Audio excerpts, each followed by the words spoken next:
Assalamualaikum warahmatullahi wabarakatuh. Alhamdulillah wassalatu wassalamu ala Rasulillah. Amma ba'd.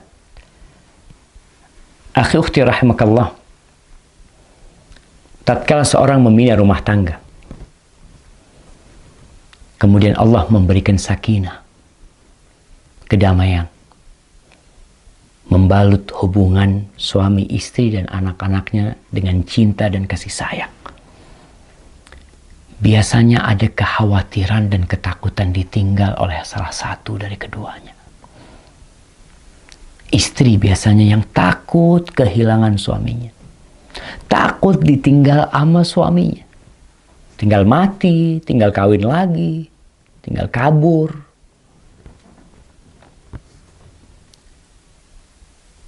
Rasanya kita perlu belajar dari ibunda Nabi Ismail alaihissalam. Tatkala Nabi Ibrahim alaihissalam menikahin Hajar, akhirnya Sarah, istri pertama Nabi Ibrahim, cemburu. Setelah punya anak yang bernama Ismail, akhirnya Nabi Ismail membawa istrinya Sarah, ibunda Nabi Ismail, dibawa kemana? Dibawa ke Mekah. Dari Palestina sana. Berangkat ke Mekah. Dalam kondisi Nabi Ismail masih sedang dalam susuan. Nih. Sarah, Hajar. Nah, Hajar bersama Ismail ditaruh di dekat Baitullah. Di situ ada pohon, namanya pohon Doha. Kalau kita tahu ibu kota Qatar, Doha, itu nama pohon tuh. Ada pohon Doha di situ yang letaknya di dekat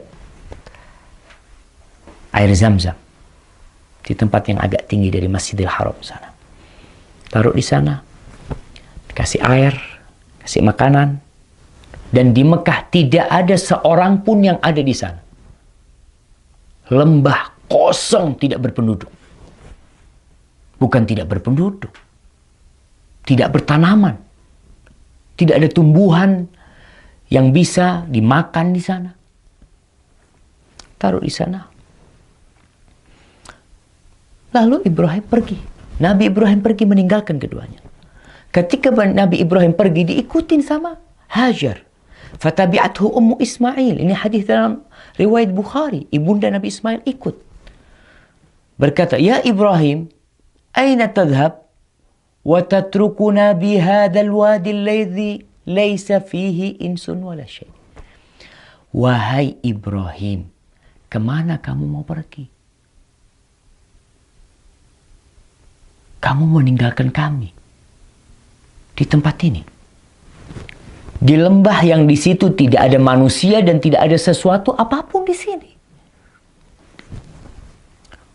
Nabi Ibrahim berdiam, tidak menjawab dan tidak menoleh. Menjawab tidak, menoleh tidak.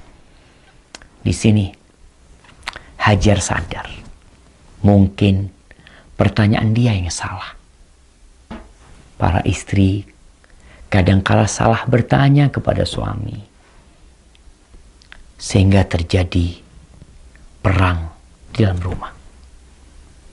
Nabi Ibrahim tidak menjawab, dan Sarah dan Hajar kemudian mengatakan, Allahu amaraka bihadza. Dirubah pertanyaannya. Tadi bertanya, kami dititipkan ke siapa di sini nih?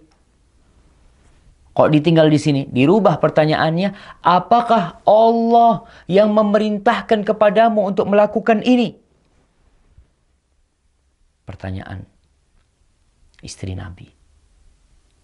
Kata Nabi Ibrahim, na'am. Iya. Idzan la yudayyi'una.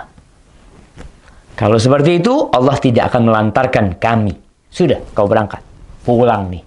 Hajar berangkat ke tempat dia meletakkan Nabi Ismail.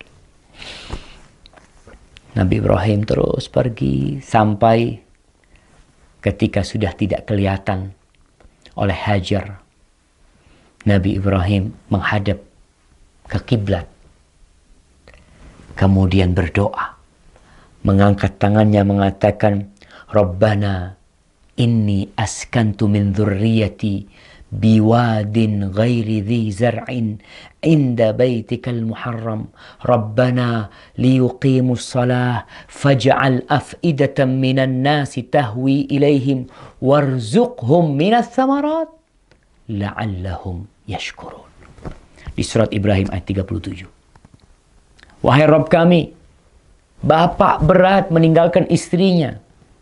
Tapi itu perintah yang harus dilaksanakan. Kita kalau melihat, kadangkala ada orang pegawai negeri dimutasi kemana, dimutasi ke tengah hutan, tinggal istrinya, dia berangkat. Karena itu perintah atasannya. Karena itu kontrak kerja dia harus siap. Kita kadangkala taat sama perintah manusia. Tapi sama perintah Allah, kita meremehkan. Nabi Ibrahim selesai ditinggal, dia berdoa. Angkat tangan menghadap kiblat nih. Dianjurkan berdoa angkat kiblat dan angkat tangan menghadap kiblat. Wahai Rabb kami, sesungguhnya aku meletakkan dari anak keturunanku di sebuah lembah yang tidak tumbuh tanaman di situ. Di sisi Baitukal Muharram. Ya Allah, jadikan mereka orang-orang yang mendirikan sholat. Jadikan sebagian hati manusia condong ke tempat ini. Karena harus ada kehidupan di sini. Ada rumahmu di situ. Dan berikan rezeki kepada mereka dari buah-buahan. Bayangkan, Nabi Ibrahim berdoa minta buah-buahan di lembah yang kering kerontang. Itu keyakinan seorang muslim. Tidak pernah pesimis dalam kehidupan ini. Allah pasti bisa memberi. Berikan rezeki dari buah-buahan agar mereka bersyukur kepadamu. Pergi Nabi Ibrahim. Ibunda Nabi Ismail, Hajar, disusuin itu Ismail. Dia minum air yang tersisa. Dia makan kurma sampai habis.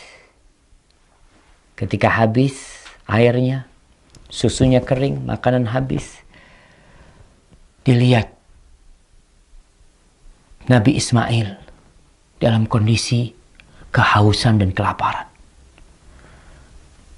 Maka Hajar takut melihat, nggak tahan melihat Nabi Ismail dalam kondisi seperti itu. Akhirnya dia lihat ada bukit yang dekat, bukit Sofa. Berangkat ke sana. Dia lihat ke sana ke sini.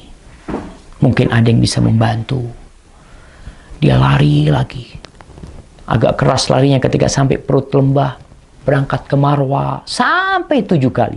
Ketika 7 kali, yang itu sa'inya orang sekarang. Kita kalau sa'i itu adalah mengenang bagaimana perjuangan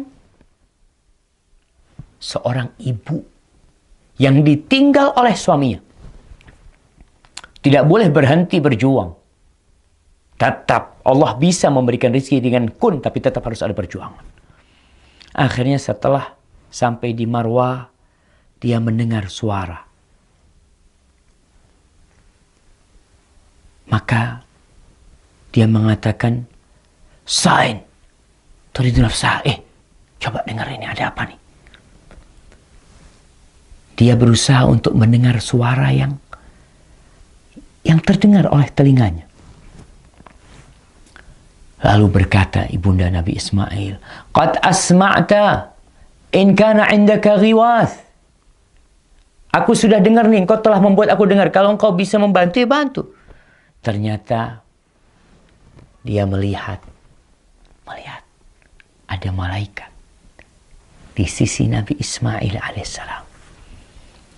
Yang malaikat itu menggali, dikatakan dengan kakinya atau dengan sayapnya sampai air itu keluar.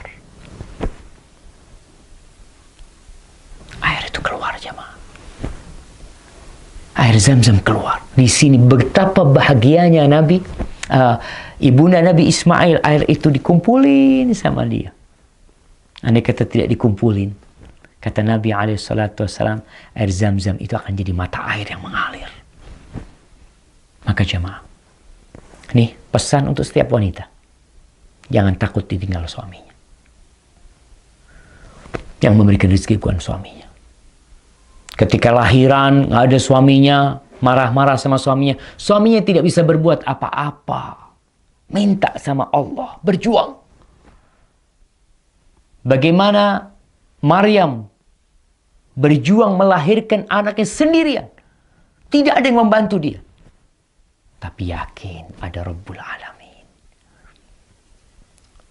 Semoga setiap wanita bisa ambil pelajaran dari ibunda Nabi Ismail. Barakallahu fikum.